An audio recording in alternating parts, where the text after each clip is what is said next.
গর্তের ভিতর অদ্ভুত এক প্রাণী, যে প্রাণীটাকে গর্ত খুঁড়ে অনেক কষ্টে বের করা হয়েছে। সম্পূর্ণ ভিডিওটি দেখুন, তাহলেই বুঝতে পারবেন। চলুন তাহলে ভিডিওটি দেখে আসি।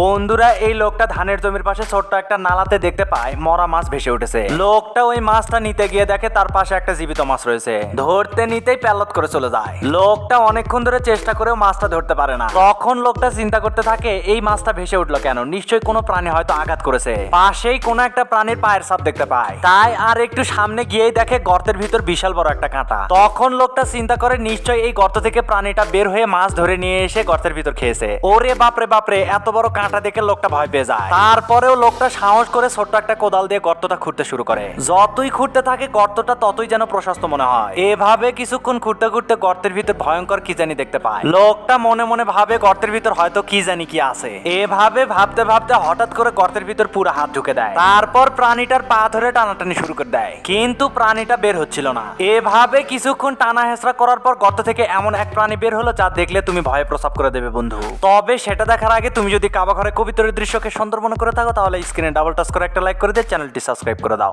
আর কাবা ঘর কোন দেশে অবস্থিত কমেন্টে বলে যাও। ওকে বন্ধুরা, অতঃপর অনেক টানা হেঁচড়া করার পর গর্ত থেকে বিশাল বড় একটা ভয়ঙ্কর কচ্ছপ বের হয়ে আসে।